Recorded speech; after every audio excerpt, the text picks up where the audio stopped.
어, 원근법과 투시법은 용어를 정의하는 데서부터 여러분이 해결해 나가야 됩니다. 원근법이라는 것은 거리에 따라서 룰을 지킨다. 무슨 얘기냐? 가까운 거는 크게 보이고 멀리 있는 건 작게 보이는 방식으로 그림을 그린다. 그게 원근법입니다. 여기 보시면은 크기가 똑같죠? 실제 크기는 요 폭 하나가 1m입니다. 얘도 1m 크기 박스고 요것도 1m 크기 박스인데 가까이 어디에 가까이? 내 카메라에 가까이 있는 놈은 내 눈에 가까이 똑같은 점입니다. 카메라하고 눈이 있는 놈은 크게 보이고 멀리 있는 놈은 작게 그린다. 그게 원근법입니다. 그럼 투시법은 뭐냐? 투시, 투영 똑같은 얘기죠. 프로젝트 한다는 뜻이죠. 빛을 비춰가지고 그림자가 생기는 거, 혹은 필름을 비춰서 필름이 화면에 투영되는 것.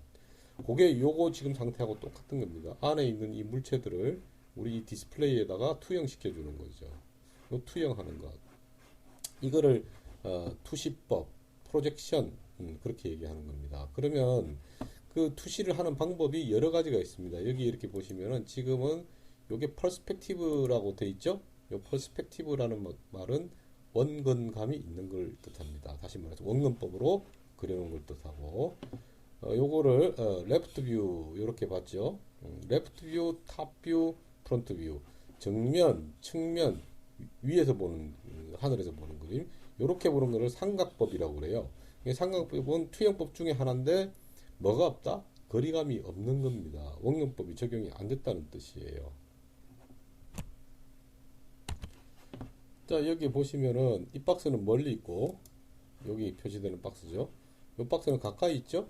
가까이 있는데 요 삼각법으로 정면도를 보게 되면 요거 크기가 같아 보인다 그런 얘기입니다.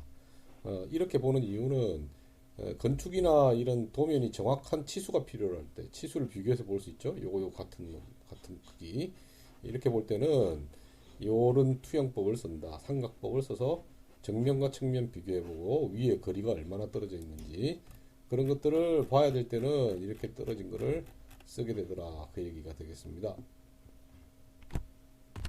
자, 다시 정리를 하자면 이렇습니다.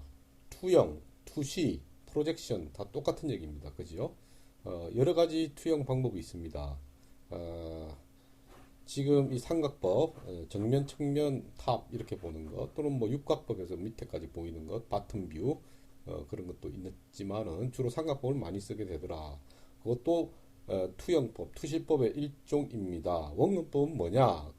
투시법은 화면에 비추는 방법이고 투시, 투영을 한다 그런 뜻이고 이 원근법이라는 거는 화면에 투영하는 방법 중에 하나이지만은 멀고 가까운 데 따라서 크기를 다르게 해가지고 사실적인 느낌이 나도록 보여주는 방법, 그림을 그리는 방법, 그거를 원근법이라고 한다. 이해가 되셨습니까?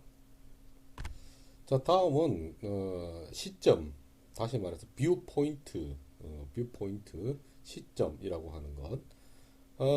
뷰 포인트가 있는 지점이 내 눈이 있는 지점이고 그것이 바로 카메라가 있는 지점이다. 눈과 카메라는 동일하다라고 보시면 되겠습니다. 자, 지금 이 화면에서 카메라가 어디에 있냐면은 여기 화면에 보이는 카메라는 제가 별도로 집어넣은 카메라입니다. 요거는 카메라 1 이렇게 보면은 등짝이 보이죠? 카메라가 보는 시점이 카메라 아니라 퍼스펙티브 뷰 요거는 기본적으로 제공되고 있는 카메라가 이렇게 안 나타나 있습니다. 이 화면에서는. 자, 그러면 어떻게 카메라 어디에 위치해 있는지 한번 계산을 해 볼까요?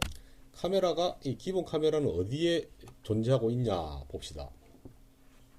요거를 측면으로 보고 있고 요거 프론트 뷰라고 보고 있죠? 정면이라고 보고 있죠.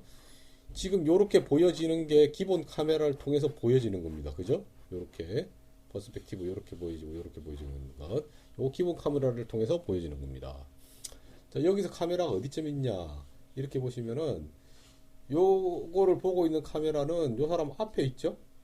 요 사람 앞쪽으로 있고 요 사람 앞쪽에 있는데 여기서 레프트, 라이트, 프론트 요게 뭐가 기준이 돼 있냐면은 이 툴의 경우만 이 툴의 경우는 이 사람의 오른팔 라이트가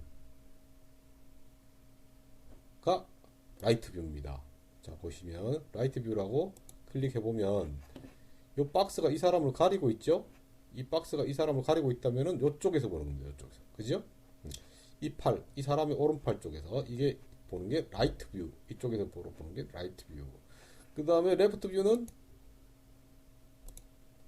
박스보다 사람이 먼저 보이죠?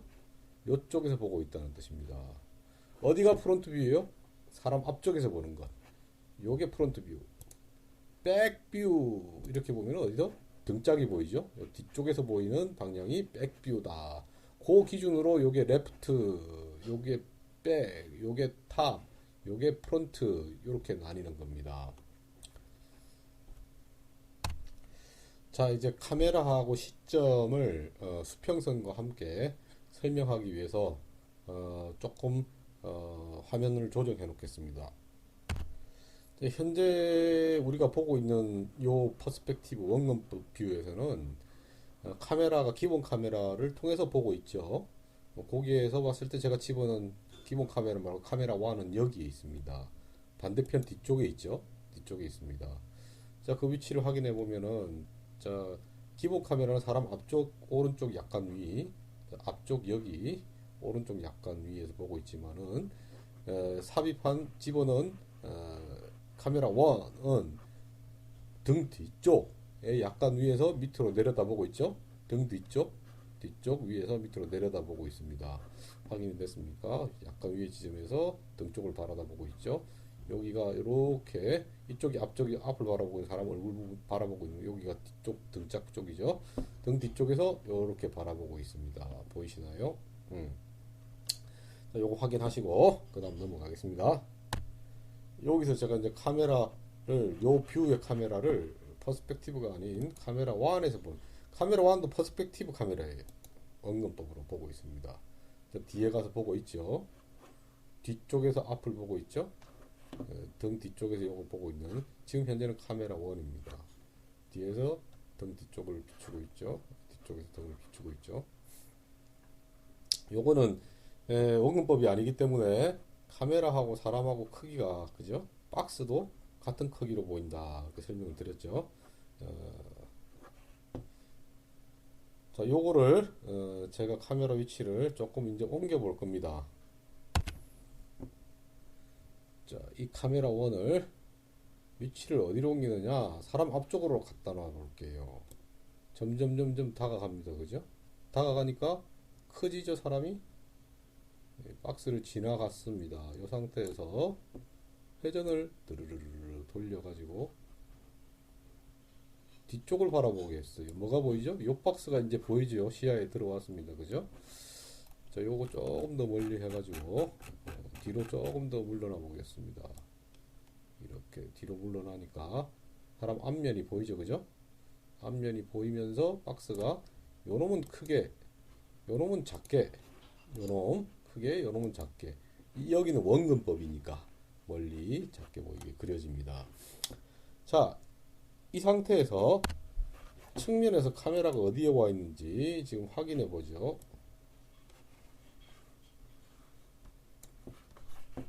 여기 있네요. 그죠? 사람 앞쪽으로 가 있죠? 앞쪽으로 간 상태에서 약간 위로 올려다보고 있습니다. 카메라 앵글이 상향 조정되어 있다. 그 뜻이죠. 그런데 여기서 제가 수평선을 설명할 겁니다. 이 원근법으로 그림을 그릴 때 수평선을 화면 가운데가 아닌 보다 낮게 그려놨다. 이렇게 수평선을 낮게 그리면 소실 좀 더 낮게 잡히거든요. 그건 좀 이따 설명할 거고, 어쨌든 수평선이 낮게 보인다는 얘기는 올려다보는 카메라를 그려놓은 겁니다. 카메라는 여기서는 보이지 않죠. 요 수평선 때문에 카메라를 느낄 수 있는 거예요. 다시 말해서 요놈이 내려다보는 걸 하게 되면 어떻게 되냐, 요렇게 돼요. 카메라가 밑으로 내려다보니까 수평선이 어디로 갔다? 위로 올라갔다. 그렇게 되는 겁니다. 자, 그런데 아직까지는 두 경우 다 올려다봤건 내려다봤건 수평선이 화면 안에 존재하는 경우입니다. 그죠? 이렇게 어떤 경우에 벗어나냐? 각도가 더 밑으로 내려가 버리면은 수평선이 안 보이게 돼요. 이건 어떤 경우냐? 이 카메라가 바라볼 때 보는 범위가 아래 위로 이렇게 있을 거 아닙니까? 그죠? 뭐 다 이렇게 보지는 못하니까 이렇게 밑에까지 보는 범위가 이 정도로 한정되어 있는 거예요. 이렇게 보고 있어요. 이렇게 보는 한정된 범위가 수평선 요 수평선 기울기하고 평행하게 되면은 요 상태입니다. 보일락 말락은 요 지점 이렇게 되는 거예요. 이렇게 그죠? 자 어디냐?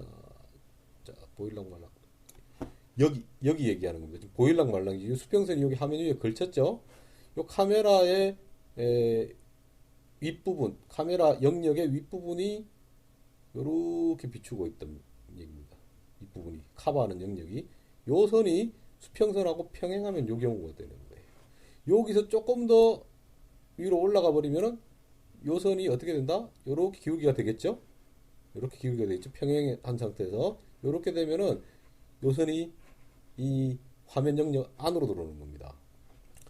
자, 거꾸로 밑으로 내려가면은 어떻게 되냐? 수평선이 밑으로 내려가는 경우 요렇게 보는 경우예요. 점점점 내려가죠? 요 딱 닿았단 말이에요. 화면 밑에. 닿았다는 얘기는 요 카메라가 보는 상하 영역의 연장선 요만큼 하고 요 수평선이 평행한 경우예요. 더 올라가 버리면 어떻게 된다? 수평선이 아예 안 보이죠. 그때는 요 카메라가 보는 범위가 요렇게 됐다는 뜻입니다. 요렇게.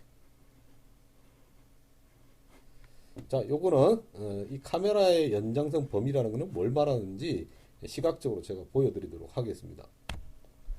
자, 제가 연장선이 보이도록 바탕을 회색으로 바꿔놨습니다. 보이시나요? 카메라가 보는 범위. 요 선이 요거보다 기울기가 위로 간 거예요. 이 선이 화면 안에 안 들어와 보인다. 그 얘기가 되겠죠. 여기 내려오면은 자, 요거 다시 바꿉니다. 카메라 원으로.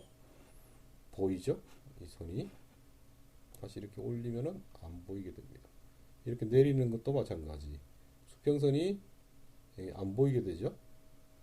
벗어나는 겁니다. 위에 이렇게 보이게 되는 거죠.